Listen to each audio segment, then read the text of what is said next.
Hi, my dear students. Wish you all a good morning. Right. So today we are going to discuss certain topics in tractors and engine systems, AI 3401. Actually, my this we have already seen many topics in various units. This is the first topic of your unit 4. Before we are going into the particular topic, today we are going to see about what is hydraulic systems and all. Okay, what is hydraulic system of a tractor? We are going to see. So actually, when you take it as an hydraulic system, it's the name implies we have some fluid. Okay, so you have some fluid, and based on the fluid power only, we are going to operate this. Okay, so why we need this? Normally, if you take it as an automobile, it will be moving and everything else. But this tractor, you know very well, you need to lift certain implements. Okay, so for this, what we need a hydraulic system, and it also needs a power transmission system. So this system will have a cylinder. Okay, when you take it as a cylinder, it will be equivalent to IC. Just imagine it will be equivalent like an engine cylinder, and this oil will be pumped. You will have a closed end of cylinder, and this pressure will be the operating force. Okay, so actually what will happen? This pistons will be moving due to this hydraulic pressure. Okay, while you're moving, what happens? You will get some force, isn't it? What we call it as a working stroke in the case of an IC engine. So like that power, this movement will be converted, will be transmitted to the lower links. For that we have crankshaft shaft and also the lift rod. Okay, in what directions we have to move this oil? So that will be decided by the control valve. Okay, whether it has to move to the reservoir or it has to move to the cylinder, it will be depending upon the action of the control valve. Okay, so what happens actually, the oil will be moving out of the cylinder when the links are to be lowered. So what happens is this oil will be in the cylinder when the links are to be held. So we have to, what helps is a pass button, right? Okay, it's like a pass button. So what we need is we have to keep it in a particular height. So what happens, this oil will be in the cylinder only.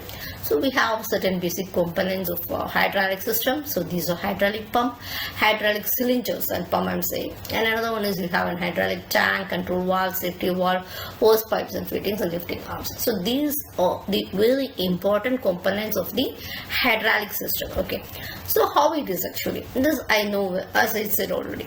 So we'll have oil reservoir, so it will be drawing up from oil. For this we need high pressure. For that only we are having a hydraulic pump. Okay, from this control valve, as per the restrictions or by the movement of control valve, it will be moving on to the hydraulic cylinders, and this pressure what we get, it will be used for raising the lifting arms. Okay, this lifting arms will have the implements. So when we have this hydraulic pump can be operated by switchable gears which is being connected with the engine. So that is what we are going to see in this particular, how it is happening with the help of a diagram. You can say it is a double acting cylinder. You can see the flow control valves. Okay, it's also 4x2 direction control valve. You have a pressure gauge.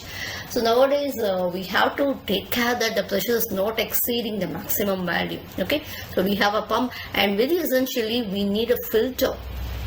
Okay, so because you know this oil is again and again circulated, so you may have some impurities, so it may impart the pressure produced. So we should have also you have it as you are having will be a filters. Okay, so with the help of pump it will be directed to the reservoir, and from that we have the help of control valves. Okay, you can see this is actually a flow control valve.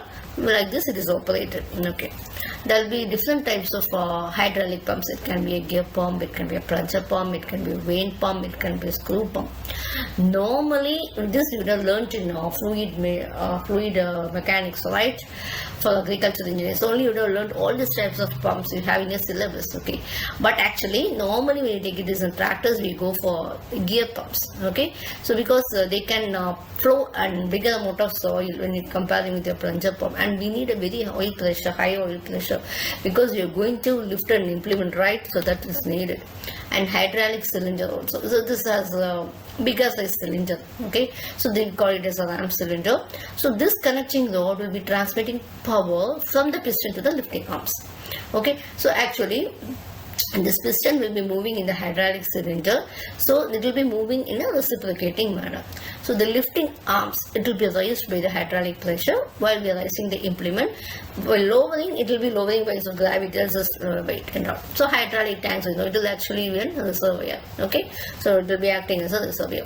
So control valve. Okay, so control valve means actually it will be controlling the movement of hydraulic valve to have the desired direction, magnitude, and also speed of lifting and all. So it will be used for changing the direction of lifting or power, speed, everything will be done. It can be done by manual or also automatic. Okay, thank you for watching this video. Bye.